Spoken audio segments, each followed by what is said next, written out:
ಅಲ್ಲ, ಏನು ತುಂಬ ದೊಡ್ಡ ಪ್ರಮಾಣದಲ್ಲಿ ಮಿಸೈಲ್ಗಳೆಲ್ಲ ಬಂದು ಅಪ್ಪಳಿಸಿದ್ವಾ? ಸರ್ ಡೆಫಿನೆಟ್ಲಿ ಬಹರೇನ್ಗೆ ಆ್ಯಕ್ಚುಲಿ ಅದರ ಹಿಂದೆ ಒಂದು ರೀಸನ್ ಇದೆ. ಏನಂದರೆ ಬಹರೇನ್ ಅಮೇರಿಕನ್ ನೇವಿ ಬೇಸ್ ಬಹರೇನಲ್ಲಿ ದೊಡ್ಡ ಪ್ರಮಾಣದಲ್ಲಿ ಅದು ಇರೋದು, ಭಾಳಷ್ಟು ದೊಡ್ಡದು. ಅಲ್ಲಿನ ಕೆಲವರೆಲ್ಲ ಹೇಳೋದು ನಾನು ಕೇಳಿದ್ದೇನೆ, ಇರಾನ್ನ ಸ್ಕೂಲ್ಗೆ ಒಂದು ದಾಳಿ ಮಾಡಿದ್ರಲ್ಲ, ಮಿಸೈಲ್ ಹಾಕಿದ್ರಲ್ಲ, 168 ಮಕ್ಕಳು ಏನೋ, ಅದು ಆ್ಯಕ್ಚುಲಿ ಅವರಿಗೆ ಒಂದು ಸಂಶಯ ಇರೋದು ಬಹರೇನ್ನ ಬೇಸಿಂದ ಅವರು ಹಾಕಿರೋದು ಅಂತ, ಅಮೇರಿಕಾದವರು. ಹಾಗೆ ಅವರು ಮತ್ತೆ ಬಹರೇನ್ಗೆ ನಿರಂತರವಾಗಿ ದಾಳಿ ಮಾಡ್ತಾ ಇದ್ರು. ಅದು ಎಷ್ಟೇ ದಾಳಿ ಮಾಡಿದರೂ ಕೂಡ ಜನವಸತಿ ಕೇಂದ್ರಗಳಿಗೆಲ್ಲ, ಅವರ ಸೇನಾ ನೆಲೆಗಳ ಮೇಲೆ, 5 ಸ್ಟಾರ್ ಹೋಟೆಲ್ಗಳ ಮೇಲೆ, ಮತ್ತು ಅವರಿಗೇನೋ ನಿರ್ದಿಷ್ಟ ಮಾಹಿತಿ ಇದೆ ಇರಾನ್ನವರಿಗೆ, ಏನು ಈ ಥರ ಅಮೇರಿಕನ್ಸ್ನ ಪ್ರಮುಖರು ಎಲ್ಲ ಇಲ್ಲೇ ಇರೋದು ಅಂತೇಳಿ ಅಲ್ಲಿಗೆ ಮಾತ್ರ ಅವರು ದಾಳಿ ಮಾಡಿರೋದು ಇದುವರೆಗೂ ಕೂಡ. ಯಾವುದೇ ರೀತಿಯ ಜನವಸತಿ, ಇವನ್ ನೋಡಿ ಅವ್ರಿಗೇನಾದರೂ ಅರಬ್ ದೇಶಗಳ ಮೇಲೆ ಏನಾದರೂ ಕೋಪ ಇರ್ತಿದ್ರೆ ಅವರು ಬಹರೇನ್ನ, ನಾನಿರೋದು ಕ್ಯಾಪಿಟಲಲ್ಲಿ, ಬಹರೇನ್ನ ಫಿನಾನ್ಷಿಯಲ್ ಹಾರ್ಬರ್ ಇರೋದು ಅಲ್ಲಿ, ಟ್ವಿನ್ ಟವರ್ ಇರೋದಲ್ಲಿ, ಪ್ರಮುಖ ಕಟ್ಟಡಗಳು ಅಲ್ಲೇ ಇರೋದು. ಸೊ ಅವರ ಗುರಿ ಎಷ್ಟರ ಮಟ್ಟಿಗೆ ಅಂದರೆ, ಸಾವಿರಾರು ಕಟ್ಟಡಗಳ ನಡುವೆ ಅಮೇರಿಕನ್ ಏನು ಎಲ್ಲಿ ತಂಗಿದ್ದಾರೆ ಶಾರ್ಪ್ ಅಲ್ಲಿಗೆ ಬಂದು ಬೀಳುತ್ತೆ. ಅದು ಅವರ ನೋಡಿ, ಜಗತ್ತು ಇವಾಗ ವಿಸ್ಮಯಗೊಂಡಿದೆ, ಯಾರಿಗೂ ಕೂಡ ಗೊತ್ತಿರಲಿಕ್ಕಿಲ್ಲ, ಇದುವರೆಗೂ ಕೂಡ ಇಮ್ಯಾಜಿನ್ ಮಾಡಿಲ್ಲ ಏನು ಇರಾನ್ನವರು ಇಷ್ಟೊಂದು ಪ್ರಬಲಶಾಲಿಗಳಾಗಿರ್ಬೋದು ಅಂತ ಹೇಳಿ. ಎಲ್ಲರೂ ಕೂಡ ಅಂದುಕೊಂಡಿರೋದು ಅಮೇರಿಕ ಅಲ್ವಾ, ಅದು ಆನೆ ಎದುರು ಒಂದು ಸಣ್ಣ ಆಡಿನ ಮರಿ ಏನು ದಾಳಿ ಮಾಡಿದರೆ ಏನಾಗ ಆನೆ ತುಳಿದಾಕ್ಬೋದು, ಆ ಥರ ಒಂದು ಮೆಂಟ್ಯಾಲಿಟಿ ಇತ್ತು.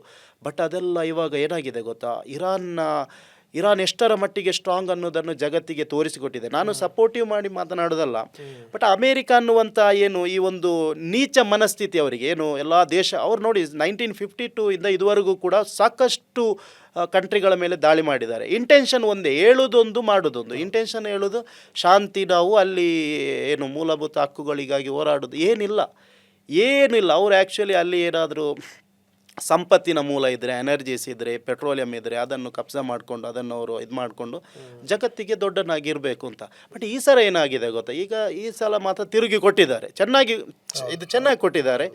ಒಂಥರ ಜಗತ್ತಿನ ನೋಡಿ ಪ್ರತಿಯೊಬ್ಬರ ಮನೆಗೂ ಕೂಡ ಇದರ ಎಫೆಕ್ಟ್ ತಟ್ಟಿದೆ. ಈಗೆಲ್ಲ ಈಗ ನಾವು ಕೂಡ ಅನುಭವಿಸ್ತಾ ಇದ್ದೀವಿ. ಇದೆಲ್ಲದರ ಜೊತೆಗೆ ಈ ಬಹರೇನ್ ಬಗ್ಗೆ ಮಾತಾಡಬೇಕು. ಬಹರೇನಲ್ಲಿ ಈ ಪ್ರಮುಖವಾದಂಥ ಕಂಪ್ನಿಗಳು ಅವೆಲ್ಲವೂ ಕೂಡ ಯಾವ್ಯಾವುದಿದೆ, ಜೊತೆಗೇನು ಅಂದರೆ ನಾನು ಕೇಳಿದೆ ಅಲ್ಲಿ ಒಂದು ಕನ್ನಡ ಸಂಘ ಕೂಡ ಇದೆ, ಕನ್ನಡಿಗರು ಭಾಳ ದೊಡ್ಡ ಸಂಖ್ಯೆಯಲ್ಲಿದ್ದಾರೆ ಅಂತ ಹೇಳಿ ಅಂತ. ಹೌದು, ಎಸ್. ಬಹರೇನಲ್ಲಿ ನೋಡಿ ಸರ್, ಬ್ಯಾಪ್ಕೋ ಅಂತೇಳಿ ಒಂದು ಕಂಪನಿ ಇದೆ, ಬಹರೇನ್ ಪೆಟ್ರೋಲಿಯಂ ಕಂಪನಿ ಅಂತ. ನೀವೊಂದು ಮಾತು ಅರ್ಥ ಮಾಡ್ಕೊಳ್ಬೇಕು, ಈ ಅರಬ್ ಕಂಟ್ರಿಗಳಲ್ಲಿರುವಂಥ ಎಲ್ಲ ಆಯಿಲ್ ಫೀಲ್ಡ್ ಇದೆಯಲ್ಲ, ಇವಾಗ ಕತಾರಲ್ಲಿ ಆಗಿರ್ಬೋದು, ದುಬೈ, ಸೌದಿ ಅರೇಬಿಯಾ, ಇದು ಆ್ಯಕ್ಚುಲಿ ಹೆಸರಿಗೆ ಮಾತ್ರ ಅರಬ್ ದೇಶದಲ್ಲಿ ಇರೋದು. ಇದರ ಬಹುಪಾಲು ಪ್ರಾಫಿಟ್, ಬಹುಪಾಲು ಪ್ರಮುಖ ಹುದ್ದೆಗಳಾಗಿರ್ಬೋದು, ಇದರ ಚೀಫ್ ಆಗಿರ್ಬೋದು, ಇದೆಲ್ಲವೂ ಕೂಡ ಅಮೇರಿಕನ್ಸ್ ಅವರೇ ಅವರ ಕೈಯಲ್ಲೇ ಇರೋದು. ಆ್ಯಕ್ಚುಲಿ 1932 ಅಲ್ಲಿ ಬಹ್ರೈನ್ನಲ್ಲಿ GCCಯ ಮೊದಲ ಏನು ಆಯಿಲ್ ವೆಲ್ ಅಲ್ಲಿ ಪತ್ತೆ ಹಚ್ಚಿದಾಗ ಅದನ್ನು ಕೂಡ ಅಲ್ಲಿಗೆ ಬರುವಂಥ ಆ ಮೆಷಿನ್ ಕೂಡ ಅವಾಗ ಮ್ಯಾನ್ಯಲ್ ಇದ್ದದ್ದು, ಅದನ್ನು ಕೂಡ ಅಮೇರಿಕವೇ ಅಲ್ಲಿ ತಂದಿರೋದು. ಇಮ್ಯಾಜಿನ್ ಮಾಡಬೇಕು. ಸೊ ಹಾಗಾಗಿ ಇವಾಗ ನೋಡಿ, ಇರಾನ್ಗೆ ಅರಬ್ ದೇಶಗಳ ಮೇಲೆ ಸ್ವಲ್ಪ ಮಟ್ಟಿನ ಇದಿರ್ಬೋದು, ಏನು ವೈಮನಸ್ ಇರ್ಬೋದು, ಆದರೂ ಕೂಡ ಇದುವರೆಗೂ ದಾಳಿ ಮಾಡಿದ್ದು ಅಮೇರಿಕದ ಸೇನಾ ನೆಲೆಗಳು ಮತ್ತು ಎನರ್ಜೀಸ್ ಏನಿದೆ ಅದಕ್ಕೆ ಹೊರತು ಬೇರೆ ಯಾವುದಕ್ಕೂ ಕೂಡ ಅಲ್ಲ. ಅಂದರೆ ನಾವು ಅರ್ಥ ಮಾಡ್ಕೊಳ್ಬೇಕು, ಅಮೇರಿಕದವರು ಕೂಡ ಅಲ್ಲಿದ್ದಾರೆ. ಬ್ಯಾಪ್ಕೋ ಆಗಿರ್ಬೋದು, ಕತಾರ್ನ ಆಯಿಲ್ ಇದಾಗಿರ್ಬೋದು, ಸೌದಿ ಅರೇಬಿಯಾದ ಆರಾಮ್ಕ್ ಆಗಿರ್ಬೋದು, ಇದರ ಪ್ರಮುಖ ಹುದ್ದೆಗಳು, ಪ್ರಮುಖ ಇದೆಲ್ಲ ಇರೋದು, ಪ್ರಮುಖ ಅವರ ಸ್ಥಾನಮಾನ ಏನಿದೆ ಅವರಿಗೆಲ್ಲ ಇರೋದು ಅದು ಅಮೇರಿಕನ್ಸ್ನವರ ಕೈಯಲ್ಲಿ. ಸೊ ಹಾಗಾಗಿ ವಿಶ್ವ ಮಟ್ಟದಲ್ಲಿ ಅಮೇರಿಕಾಗೆ ಪ್ರೆಷರ್ ಹಾಕ್ಕೊಂಡು ಯುದ್ಧವನ್ನು ನಿಲ್ಲಿಸುವಂತೆ, ಅವರು ಇನ್ಯಾರ ತಂಟೆಗೆ ಹೋಗದಿರೋ ಥರ ಮಾಡುವಂಥ ಒಂದು ಅವರ ಮೈಂಡ್ಸೆಟ್ ಯಾರದು, ಇರಾನ್ನವರದ್ದು. ಇನ್ನು ಬಹ್ರೈನ್ನಲ್ಲಿ ನೀವು ಕನ್ನಡ ಸಂಘದ ಬಗ್ಗೆ ಹೇಳೋದಾದರೆ, ಎಲ್ಲ GCCಯನ್ನು ನೀವು ಕಂಪೇರ್ ಮಾಡೋದಿದ್ರೆ ಬಹ್ರೈನ್ನ ಕನ್ನಡ ಸಂಘ ಒಂದು ವಿಶಿಷ್ಟ ಮತ್ತು ವಿಶೇಷ. ಅದು ಮಾತ್ರ ಅಲ್ಲ, ಅಲ್ಲಿನ ಕನ್ನಡ ಸಂಘದ ಬೋರ್ಡ್ ಕೂಡ ಕನ್ನಡದಲ್ಲೇ ಇರೋದು. ದೊಡ್ಡ ಓನ್ ಬಿಲ್ಡಿಂಗ್, ಸ್ವಂತ ಬಿಲ್ಡಿಂಗ್, ಅದಕ್ಕೆ ನಮ್ಮ ಸ್ವಂತ ಬಿಲ್ಡಿಂಗ್ ಇದೆ, ಭಾಳ ದೊಡ್ಡ ಬಿಲ್ಡಿಂಗ್. ಮತ್ತು ನಮ್ಮ ಇವಾಗ ಅಮರ ಆಲ್ವಾ ಸರ್ ಅಂತ ಹೇಳಿ ಅದರ ಅಧ್ಯಕ್ಷರು, ಸೊ ಭಾಳಷ್ಟು ಈ ಟೈಮಲ್ಲಿ, ಕೋವಿಡ್ ಟೈಮಲ್ಲಾಗಿರ್ಬೋದು, ಈ ಯುದ್ಧದ ಸಂದರ್ಭದಲ್ಲೂ ಕೂಡ ಭಾಳಷ್ಟು ನೆರವನ್ನೆಲ್ಲ ಮಾಡ್ತಾ ಇದ್ದಾರೆ. ಚಾರ್ಟೆಡ್ ಫ್ಲೈಟ್, ಏನು ವಿಶೇಷ ಫ್ಲೈಟ್ಗಳನ್ನೆಲ್ಲ ಅರೇಂಜ್ ಮಾಡುವಂಥ ಮಾತುಕತೆ ಎಲ್ಲ ನನ್ನ ಹತ್ರ ಕೂಡ ಅದರ ಬಗ್ಗೆ ಎಲ್ಲ ಮಾಡಿದರು. ಎಮರ್ಜೆನ್ಸಿ ಯಾರಿಗಾದರೂ ಹೋಗೋದಿದ್ರೆ ಅದಷ್ಟು ಈಸಿ ಅಲ್ಲ, ಆದರೂ ಕೂಡ ಆ ಕೆಲಸ ಕಾರ್ಯವನ್ನು ಅವರು ಇನಿಷಿಯೇಟ್ ಮಾಡಿದ್ದಾರೆ, ತೆಗೆದುಕೊಂಡಿದ್ದಾರೆ. ಸೊ ಮತ್ತು ಕನ್ನಡಿಗರು ಬಿಸ್ನೆಸ್ ಮ್ಯಾನ್ಗಳಿದ್ದಾರೆ, ಮತ್ತು ನಮ್ಮ ಆಸಿಫ್ ಇಲಾಲ್ ಅಂತೇಳಿ ಒಬ್ಬರು ದೊಡ್ಡ ಹುದ್ದೆಯಲ್ಲಿದ್ದಾರೆ ಇಲ್ಲಿ, ಮತ್ತು ರಜಾಕ್ ಹಾಜಿ, ಮತ್ತು ಪ್ರಕಾಶ್ ಶೆಟ್ಟಿ ಅಂತೇಳಿ ಅಲ್ಲಿ ದೊಡ್ಡ ಒಂದು ರೆಸ್ಟೋರೆಂಟ್, ಮತ್ತು ಈ ಥರ ಜಾತಿ ಮತ ಭೇದವಿಲ್ಲದೆ ಅಲ್ಲಿ ಎಲ್ಲರೂ ತುಂಬ ಅನ್ಯೋನ್ಯತೆಯಿಂದ ಇದ್ದಾರೆ. ಇಂತಹ ಸಂದರ್ಭದಲ್ಲಿ ಪರಸ್ಪರ ಕಾಂಟ್ಯಾಕ್ಟ್ ಮಾಡ್ತಾ ಇದ್ದಾರೆ, ಜನರು ಗಾಬರಿ ಆಗಬಾರ್ದು ಅಂತ ಹೇಳುವಂಥ ಒಂದು ಮೆಸೇಜನ್ನೆಲ್ಲ ಕೊಡ್ತಾ ಇದ್ದಾರೆ.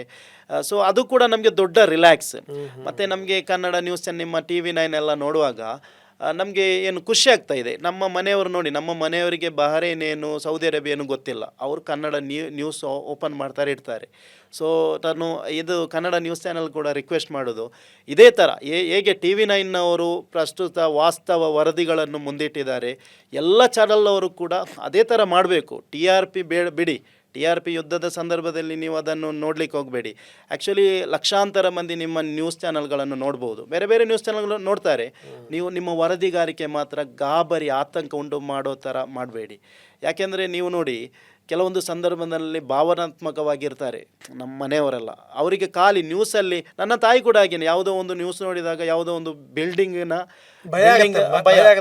ಒಂದು ಬಿಲ್ಡಿಂಗ್ ಒತ್ತಿ ಹೊರಿತಾ ಇತ್ತಂತೆ ಬಹ್ರೈನ್ನಲ್ಲಿ. ಸೊ ಅದನ್ನು ಯಾವುದೋ ನ್ಯೂಸ್ ಚಾನಲಲ್ಲಿ ಅದು ತೋರಿಸ್ತಾ ಇದ್ರು, ಬಹ್ರೈನ್ ಅಂತ ಹೇಳ್ತಾ ಇದ್ರು. ಆ ಬಿಲ್ಡಿಂಗ್ ನೋಡುವಾಗ ಸೇಫ್ ಆಗಿತ್ತು ಅಲ್ಲಿ. ನಾನು ಹೇಳುದು, ಯಾವುದೋ ಒಂದು ಬಿಲ್ಡಿಂಗ್ನ ಫೋಟೋ ಇದಾಕಿ ದೃಶ್ಯಾವಳಿಗಳನ್ನು ಹಾಕಿ ಈ ಥರ ಮಾಡೋದ್ರಿಂದ ಮನೆಯವರ ಈ ವಿಚಾರಕ್ಕೆ ಸಂಬಂಧಪಟ್ಟಂಗೆ ಹೇಳೋದಾದ್ರೆ TV9 ಏನಿದೆಯಲ್ಲ ಆ ಸತ್ಯದ ವರದಿಗಳನ್ನು ಡೆಫಿನೆಟ್ಲಿ ಅಪ್ರಿಷಿಯೇಟೆಡ್ ಸರ್, ಅಪ್ರಿಷಿಯೇಟೆಡ್. ಎಲ್ಲಿ ತನಕ ಅಂದರೆ ನಿಮ್ಮ ಕ್ಲಿಪ್, ನಾನು ಮಾತನಾಡಿದ ಕ್ಲಿಪ್ಪು ಕೂಡ ಬಹ್ರೈನ್ನ ಒಂದು ಪ್ರಮುಖ ಚಾನಲ್ಗಳಿಗೆ ಕೂಡ ಸಿಕ್ಕಿದೆ. ಅಲ್ಲಿಂದ ನನಗೆ ಒಂದು ಮೆಸೇಜ್ ಕೂಡ ಮಾಡಿದರು. ಆ್ಯಕ್ಚುಲಿ ನಾನು ಅಲ್ಲಿ ಮಾತನಾಡಿದಂತಹ ಒಂದು ಹಾನೆಸ್ಟ್ ಆಗಿರುವಂತಹ ಮಾತು, ನಿಮ್ಮ ರೆಸ್ಪಾಂಡ್, ಅದೆಲ್ಲ ರಿಯಲಿ ನಾವು ಮಾಡಲೇಬೇಕಾಗಿರೋದು. ನೀವು ಕೂಡ ಹಾಗೇನೆ ಈ ಒಂದು ಯುದ್ಧದ ಪರಿಸ್ಥಿತಿಯನ್ನು ಇದು ಯಾಕಾಗಿ ಆಗಿದೆ, ಏನು ಇದರ ಹಿಂದಿನ ರಹಸ್ಯ ಎಲ್ಲವನ್ನು ನೀವು ಫ್ಯಾಕ್ಟಾಗಿ ಹೇಳಿದ್ದೀರಾ. ಸೊ ಇಲ್ಲಿ ಹೊರಗಡೆ ಸೋಷಿಯಲ್ ಮೀಡಿಯಾದಲ್ಲಿ ಏನೋ ಮಾತನಾಡುವ ಥರ ಅಲ್ಲ ಇದರ ರೀಸನ್. ಆ್ಯಕ್ಚುಲಿ ನೀವು ಆ ಮಾತನಾಡಿದಂಥ ರೀತಿ, ಇದರ ಹಿಂದಿನ ಉದ್ದೇಶ, ನೀವು ನಿಮ್ಮ ಫಸ್ಟ್ ಕ್ಲಿಪ್ಪನ್ನೇ ನಾನು ನೋಡಿದ್ದೇನೆ. ತುಂಬ ಮಂದಿ ಏನು ಸ್ಟೇಟಸ್ಗಳೆಲ್ಲ ಹಾಕಿಕೊಂಡಿದ್ರು, ಗಲ್ಫ್ ಕಂಟ್ರಿಗಳೆಲ್ಲ ಏನು ಅಮೇರಿಕಾದ ಹುಚ್ಚು ಸಾಹಸ ಅಂತ ನೀವು ಹೇಳಿದ್ರಿ ಅದರಲ್ಲಿ. ಡೆಫಿನೆಟ್ಲಿ ಇವಾಗ ಕೂಡ ಎಲ್ಲ ಚಾನಲ್ಗಳು ಅದನ್ನು ಏನು ರಿಪೀಟ್ ಮಾಡ್ತಾ ಇದೆ, ಅಂತಾರಾಷ್ಟ್ರೀಯ ಚಾನಲ್ಗಳಾಗಿರ್ಬೋದು, ಕನ್ನಡ ಚಾನಲ್ಗಳಾಗಿರ್ಬೋದು. ಸೊ ಡೆಫಿನೆಟ್ಲಿ ನಾನು ಹೇಳೋದು, ಇದು ಆಗಬಾರ್ದಿತ್ತು ಯುದ್ಧ. ನಮ್ಮ ಪ್ರತಿಯೊಬ್ಬರ ಮನೆಯ ಅಡುಗೆ ಕೋಣೆಯವರೆಗೂ ಕೂಡ ಇದು ತಲುಪಿದೆ. ಸೊ ಆದಷ್ಟು ಬೇಗ ಶಾಂತಿ, ಸಮಾಧಾನ, ಸಹಜ ಸ್ಥಿತಿಗೆ ಬರಲಿ ಅನ್ನೋದೇ ನಮ್ಮ ಆಶಯ. ಓಕೆ, ಯಾವ ಕಂಪ್ನಿಯಲ್ಲಿ ಕೆಲಸ ಮಾಡ್ತಾವೆ? ನಾನು ಆ್ಯಕ್ಚುಲಿ ಇವಾಗ ಬೇರೆ ನಾನೊಂದು ಹೆವಿ ಇಕ್ವಿಪ್ಮೆಂಟ್ಸ್ನ ಏನು ಕ್ರೈನ್ ಅದೆಲ್ಲ ಇರುತ್ತೆ, ಅದರ ಒಂದು ಶೋರೂಮಲ್ಲಿ ನಾನು ಮ್ಯಾನೇಜರ್ ಆಗಿದ್ದೆ. ಕಳೆದ 13 ವರ್ಷಗಳಿಂದ ನಾನು ಬಹ್ರೈನಲ್ಲಿದ್ದೇನೆ. ಇವಾಗ ನಾನು ಆ್ಯಕ್ಚುಲಿ ಹೋಗಿ 3 months ಆಗಿರೋದಷ್ಟೇ ಊರಿಗೆ ಬಂದು, ಫ್ಯಾಮಿಲಿನ ಇಲ್ಲಿ ಬಿಟ್ಟು ನಾನು ಹೋಗಿ ಬೇರೆ ಒಂದು ಕೆಲಸಕ್ಕೆ ನಾನು ಆ್ಯಕ್ಚುಲಿ ಅಲ್ಲಿ ಇಂಟರ್ವ್ಯೂಗೆ ಬೇಕಾಗಿ ಹೋಗಿರೋದು. ಸೊ ಇನ್ನೂ ಕೂಡ ಹಾಗೇನೆ ಅದೇ ಫೀಲ್ಡಿಗೆ ಬೇರೆ ಒಂದು ಕಂಪನಿಗೆ ಕೆಲಸಕ್ಕೆ ಹೋಗಬೇಕು. ಸೊ ಬೇರೆಲ್ಲ ಸ್ವಲ್ಪ ನಮಗೆ ಬಾಕಿ ವಹಿವಾಟೆಲ್ಲ ಇದೆ ಬಹ್ರೈನಲ್ಲಿ. ತುಂಬ ಖುಷಿ. ಆ್ಯಕ್ಚುಲಿ ಇದಕ್ಕಿಂತ ಮುಂಚೆ, ಯುದ್ಧ ಆಗೋಕ್ಕಿಂತ ಮುಂಚೆ ಸೇಮ್ ನಮ್ಮ ಭಾರತದಲ್ಲಿರುವಂಥ ಫೀಲ್ ಆಗೋದು ಗಲ್ಫ್ ಕಂಟ್ರಿಗಳಲ್ಲಿ ಬಹ್ರೈನಲ್ಲಿ ಮಾತ್ರ. ಬೇರೆ ಯಾವ ಕಂಟ್ರಿಯಲ್ಲಿ ಕೂಡ, ನಾನು ಸೌದಿ ಅರೇಬಿಯಾದಲ್ಲಿ 2 ವರ್ಷ ಇದ್ದೆ. ಅಲ್ಲ, ಈ ಬೇರೆ ರಾಷ್ಟ್ರಗಳಿಗೂ ಇದಕ್ಕೂ ಬಹಳ ವ್ಯತ್ಯಾಸ ಇದೆ ಅಂತ ಕೇಳಿದೆ. 100% ತುಂಬ ಇದೆ, ರಾತ್ರಿ ಹಗಲಿನಷ್ಟಿದೆ. ಸೌದಿ ಅರೇಬಿಯಾದಲ್ಲೆಲ್ಲ ಹೋದರೆ ನೀವು ಅಲ್ಲಿ ಒಂಥರ ಕಟ್ಟಿ ಹಾಕಿದಂಥ ಅನುಭವ. ನಾನು 2 ವರ್ಷ ಇದ್ದೆ. ಬೆಳಿಗ್ಗೆ 8 ಗಂಟೆಗೆ ಡ್ಯೂಟಿ ಹೋಗುವಾಗ ನಾನು ಥಿಂಕ್ ಮಾಡೋದು ಯಾವಾಗ ಒಮ್ಮೆ ರಾತ್ರಿ ಆಗೋದು ಅಂತ. ಮತ್ತೆ ಪ್ರತಿದಿನ ಕೂಡ ಕೌಂಟ್ ಮಾಡ್ತಾ ಇದ್ದೆ ಯಾವಾಗ ಊರಿಗೆ. ಬಟ್ ಬಹ್ರೈನ್ ಆಗಲ್ಲ. ಬಹ್ರೈನಲ್ಲಿ ಒಮ್ಮೆ ನಾನು ಫಸ್ಟ್ ಟ್ರಿಪ್ಪಲ್ಲಿ ಹೋಗುವಾಗ 6 ವರ್ಷ ಆಗಿದೆ ರಿಟರ್ನ್ ಇಂಡಿಯಾಗೆ ಬರಲಿಕ್ಕೆ. ಆ್ಯಕ್ಚುಲಿ ಅಲ್ಲಿ ಅಷ್ಟೊಂದು ಫ್ರೀಡಮ್ ಇದೆ, ಇಂಡಿಯನ್ಸ್ಗೆ ಅಷ್ಟೊಂದು ಸ್ವಾತಂತ್ರ್ಯ ಎಲ್ರಿಗೂ ಕೂಡ. ಸ್ಪೆಷಲಿ ಅಲ್ಲಿನ ಏನು ಗೊತ್ತಾ, ಅಲ್ಲಿನ ಮತ್ತೊಂದು ಸ್ಪೆಷಲ್ ವೈಬ್ ಅಂದರೆ ಏನು, ನಮಗೆ ಯಾವ ಲ್ಯಾಂಗ್ವೇಜಲ್ಲಿ ಕೂಡ ಅಲ್ಲಿ ಕಾರ್ಯಕ್ರಮಗಳೆಲ್ಲ ಮಾಡ್ಬೋದು. ನಾನು ಹಲವಾರು ಕಾರ್ಯಕ್ರಮದಲ್ಲಿ MC ನಿರೂಪಕನಾಗಿ ಎಲ್ಲ ಇದ್ದೇನೆ. ಕನ್ನಡ ಸಂಘ ಆಗಿರ್ಬೋದು, ಬೇರೆ ನಮ್ಮ ಅಸೋಸಿಯೇಷನ್ ಎಲ್ಲ ಇದೆ, ಆಟೋಟಗಳಾಗಿರ್ಬೋದು, ಬೇರೆ ಈ ಥರ ತುಂಬ ಒಳ್ಳೆ ಫ್ರೀಡಮ್ ಇದೆ. ಅಷ್ಟೇ ಸ್ಟ್ರಿಕ್ಟ್ ಕಾನೂನು ಕೂಡ ಇದೆ, ಬಟ್ ವೆರಿ ಫ್ರೆಂಡ್ಲಿ. ಮತ್ತೊಂದು ನಾನು ಹೇಳೋದು, ಅರಬ್ ಕಂಟ್ರಿಗಳಲ್ಲೇ well educated and well manners ಇರುವಂಥ ಅರಬಿಗಳು ನಿಮಗೆ ಕಾಣಸಿಗೋದು ಬಹ್ರೈನಲ್ಲಿ ಮಾತ್ರ. ಇಟ್ಸ್ ಬ್ರಿಲಿಯಂಟ್ ಅವರು. ಆ್ಯಕ್ಚುಲಿ ನನಗೆ ಲಾಸ್ಟ್ 13 ವರ್ಷಗಳಿಂದ ಒಂದೇ ಒಂದು ಕೆಟ್ಟ ಅನುಭವ ಆ ಕಂಟ್ರಿಯಲ್ಲಿ ಆಗಿಲ್ಲ. ಎಲ್ಲಿ ತನಕ ಅಂದರೆ, ನಾವು ರೋಡಲ್ಲಿ ಹೋಗ್ತಾ ಇರುವಾಗ ಟೈರ್ ಪಂಚರ್ ಆದರೂ ಕೂಡ ಅಷ್ಟೊಂದು ದೊಡ್ಡ ಹೈವೇಗಳಲ್ಲಿ ಹಿಂದಿನಿಂದ ಪೊಲೀಸ್ ಗಾಡಿ ಬಂದು ನಿಂತು, ಅದರ ಮುಂದೆ ಇನ್ನೊಂದು ಪೊಲೀಸ್ ಗಾಡಿ ಬಂದು ನಿಂತು ನಮಗೆ ಅವರೇ ಟೈರ್ ಬಿಚ್ಚಿ ಎಲ್ಲ ನಮ್ಮ ಸೇಫ್ ಸುರಕ್ಷತೆ ನೋಡಿ ನಮ್ಮನ್ನು ಅವ್ರು ಕಳಿಸಿಕೊಡ್ತಾರೆ. ಬೇರೆ ಎಲ್ಲ ವಿಷಯದಲ್ಲೂ ಕೂಡ ಹಾಗೇನೆ. ಅವರಿಗೆ ಬೇರೆ ಕಂಟ್ರಿಯೆಲ್ಲ ಹೋದರೆ ನಿಮಗೆ ಸ್ವಲ್ಪ ಏನು ಬೇರೆ ಎಲ್ಲ ಸಮಸ್ಯೆ ಇದೆ, ನಾನು ಅದು ಹೇಳಲಿಕ್ಕಾಗೋದಿಲ್ಲ. ಸೌದಿ ಅರೇಬಿಯಾ, ದುಬೈ, ಕತಾರೆಲ್ಲ ಹೋದರೆ ಅಲ್ಲಿ ಒಂಥರ ಡಿಫ್ರೆಂಟ್ ಅರಬಿಗಳು. ಬಹರೈನ್ ಹಾಗೆ ಅಲ್ಲ, ಎಕ್ಸ್ಟ್ರೀಮಿಲಿ ಗುಡ್ ಕ್ವಾಲಿಟಿ. ಅಪ್ರಿಷಿಯೇಟ್ ಮಾಡಲೇಬೇಕು ಅವರನ್ನು. ನಾನು ಕೂಡ ಹಾಗೇನೆ ನನ್ನ ಎಲ್ಲ ವ್ಲಾಗ್ಗಳಲ್ಲಿ, ನನ್ನ ಎಲ್ಲ ಕಂಟೆಂಟ್ಗಳಲ್ಲಿ ಆ ದೇಶದ ಬಗ್ಗೆ, ಆ ದೇಶದ ಕಾನೂನಿನ ಬಗ್ಗೆ, ಜನರ ಬಗ್ಗೆ ನಾನು ಅಪ್ರಿಷಿಯೇಟ್ ಮಾಡ್ತೀನಿ.